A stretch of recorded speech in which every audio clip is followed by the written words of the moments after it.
अस्सलामुअलैकुम नाजरीन। दोस्तों, 2015 में स्पेस एजेंसी ने ज़मीन पर एक चीज़ देखी जो दूर से कुछ एक कचरे की तरह नजर आ रहा था, लेकिन जब इसको पास जाकर देखा तो वो कपड़े थे। जी हाँ दोस्तों, बिल्कुल एक बहुत सारे कपड़ों का पहाड़ जो चिली के अकाटामा डेजर्ट में मौजूद है, जिसमें इतने कपड़े फेंके जाते हैं जो कि स्पेस से भी दिखता है। इस डेजर्ट लैंड में भी 6000 टन कपड़े हैं, जिसको आप स्पेस से भी देख सकते हैं। दोस्तों, आप ये जानकर हैरान होंगे कि ये कपड़े में कोई खराबी नहीं है, ना खराब है, बल्कि ये अच्छे खासे कपड़े हैं। इसमें बस मसला ये है कि इनको किसी ने खरीदा नहीं है। ऐसे ही एक कपड़ों का पहाड़ कीनिया में भी है। समझ से बाहर है, आखिर इतने अच्छे खासे कपड़े फेंके क्यों जाते हैं। जबकि मैंने सर्च किया तो पता चला the dark truth of fashion. Product out there, most of that product ending up in landfill. Majority of it will go to Africa and Dubai as here in the UK that buy from us also. जी हाँ दोस्तों, कपड़े, fashion और lifestyle, इनकी दुनिया में इन चीज़ों की हद से ज़्यादा कीमत है, और ये कीमत देने के लिए सिर्फ पैसे काफ़ी नहीं है। दुनिया के सिर्फ 10% इन्वेंशन के लिए सिर्फ फैशन इंडस्ट्री जिम्मेदार है। आज की सदी में इस फैशन की इंडस्ट्री के एक ट्रेंड के बारे में बताऊंगा जो हमारी पूरी दुनिया को डिस्ट्रॉय करने वाला है।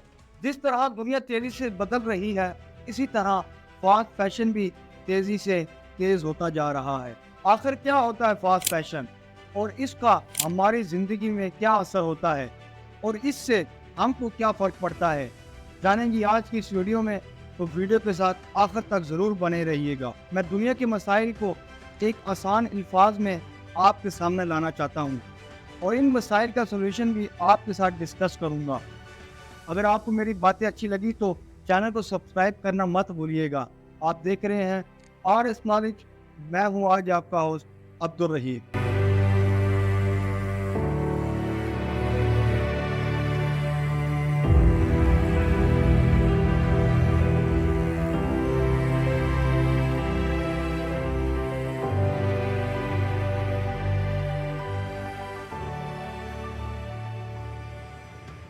चैप्टर 1, क्या है फास्ट फैशन। दोस्तों, आज ग्लोबल फैशन इंडस्ट्री $2.5 ट्रिलियन की हो चुकी है। दुनिया का दूसरा अमीर तरीन इंसान एक फैशन ब्रांड का मालिक है। अगर एक ग्राफ पर फैशन इंडस्ट्री की ग्रोथ को देखें तो एक ट्रेंड साफ नजर आता है। 1900 से लेकर 1950 तक काफ़ी आराम से ग्रोथ हुई, लेकिन पिछले 25 सालों में ये इंडस्ट्री 230% से भी ज़्यादा ग्रो कर चुकी है। आखिर ये इतना तेज़ी से जादू कैसे हुआ? वो हुआ फास्ट फैशन से। फास्ट फैशन का वो स्टाइल जो जल्दी से बदलते हुए ट्रेंडिंग में आते हैं और इतने ही ट्रेंडिंग से चले भी जाते हैं। ये पूरी तरह एक वेस्टर्न कॉन्सेप्ट है। पहले फैशन के 4 सीजन हुआ करते थे: स्प्रिंग, समर, ऑटम और विंटर। वेस्टर्न मुल्कों में 1990 तक मौसम के लिहाज से फैशन बदलता था, जो कि पॉइंट वाइज सिंपल था। गर्मी में पैंट कोट नहीं पहन सकते थे और सर्दियों में छोटे कपड़े पहनकर रास्तों में नहीं निकल सकते थे। लेकिन 1990 आते आते ये ट्रेंड बदल गया। 3 माह बदलने वाला फैशन अब बड़ी कंपनियों को स्लो लगने लगा। अगर लोग 3 माह बाद शॉपिंग नहीं करेंगे तो प्रॉफिट कैसे आएगा? इसलिए इन कंपनियों ने अपना प्रॉफिट के लिए नई चीज़ों को इंट्रोड्यूस करवाया, और वो थी फास्ट फैशन। इस कंसेप्ट में एक साल में 4 सीजन नहीं, बल्कि एक साल में 12 सीजन लाए। हर माह नए फैशन शो हुए और नया नया स्टाइल इंट्रोड्यूस किया। ये कंसेप्ट बिल्कुल ठीक था इन तमाम कंपनियों के लिए, क्योंकि ज़्यादा स्टाइल मतलब ज़्यादा सेल, ज़्यादा सेल मतलब ज़्यादा प्रॉफिट, मतलब मालो माल। एक कंपनी का ब्रांड वाटसन गुल्फ कहते हैं कि यूरोप में साल 2000 के आसपास 2 फैशन कलेक्शन लॉन्च होते थे। 2011 में ये 5 कलेक्शन पर ईयर हो गया। अब H&M जैसे ब्रांड 12 से 16 कलेक्शन हर साल लॉन्च करते थे और ज़ारा जैसे ब्रांड 24 क्लॉथ लॉन्च करते थे। यानी मतलब कि 15 दिन में फैशन बदलता रहा। The journal visited garment factories in Bangladesh. most working for little more than the country's minimum wage, around $64 a month.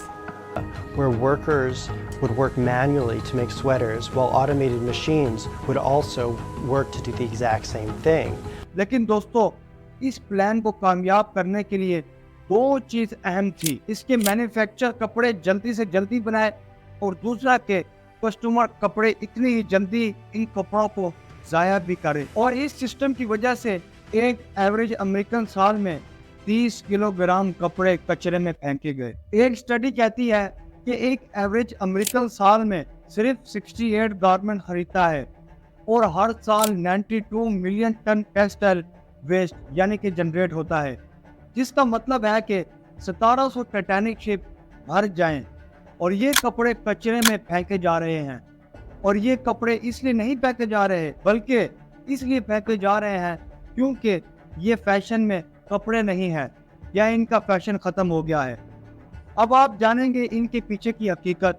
जो कंपनियां ये कपड़े बनाती है वो इतनी इनसिक्योर होती है और ये अपने डिजाइन किसी और के हाथ नहीं लगने देना चाहती, तो वो इन अनसोल्ड कपड़ों को जला देती है। कुछ साल पहले एक रिपोर्ट आई थी कि H&M जो एक बड़ा फास्ट फैशन रिटेलर है वो 2013 से हर साल 12 टन कपड़ा जला देता है। कई सारे बड़ी कंपनियां पाकिस्तान आते हैं सिर्फ सेल्ड होने के लिए। ये छोटी सी वीडियो देखें, यहाँ पर देखा जा रहा है कैसे फैसलाबाद, कराची में और लोग इसको सेल्ड कर रहे हैं, जिससे धागा बनता है। दुनिया में इतना सारा टेक्सटाइल वेस्ट या तो फेंक दिया जाता है या तो जला दिया जाता है। इसका माहौल पर बहुत बुरा असर पड़ रहा है, जिसको छुपाया जाता है लोगों से। Chapter 2, fast C B fast fashion.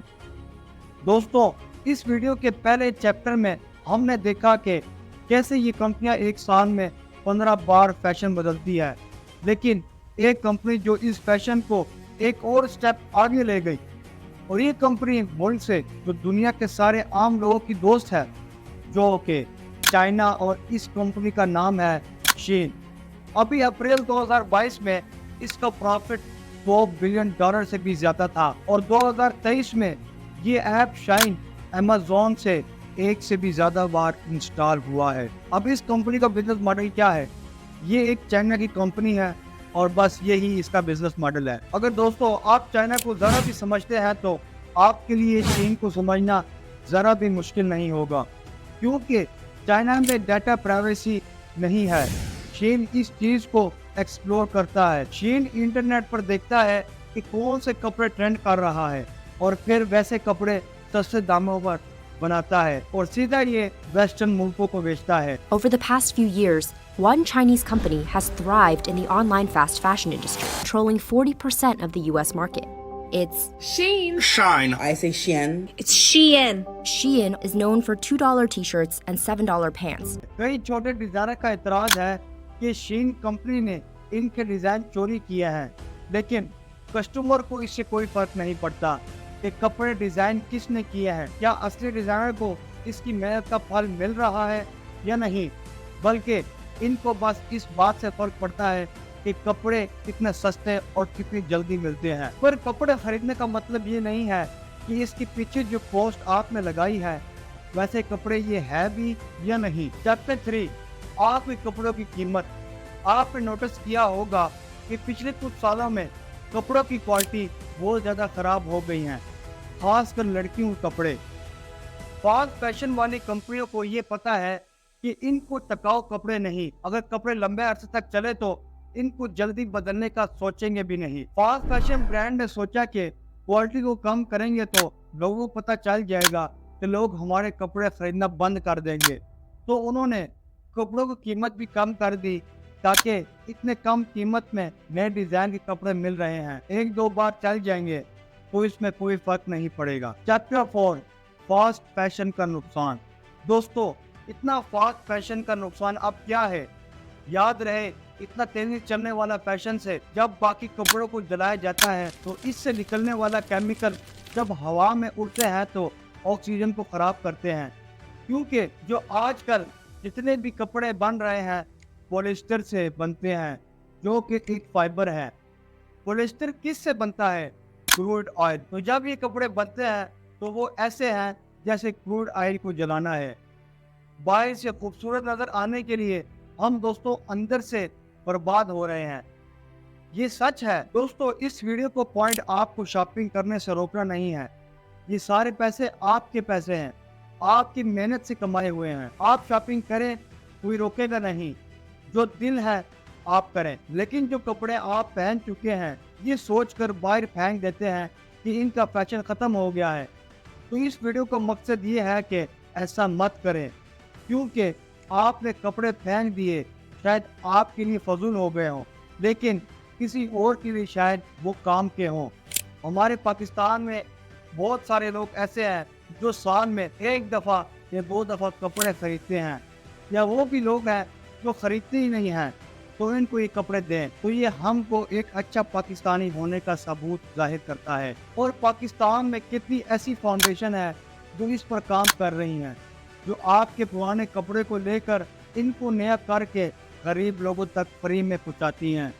और ये हमारा दीन भी हमको यही सिखाता भी है। ये थी आज की वीडियो, जिसमें हमने एक ऐसे टॉपिक को कवर किया जो दुनिया को और इंसान की सोच को तेज़ी से बदल रहा है। तो आपकी इसके मुतालिक क्या राय है, कमेंट सेक्शन में ज़रूर बताइएगा।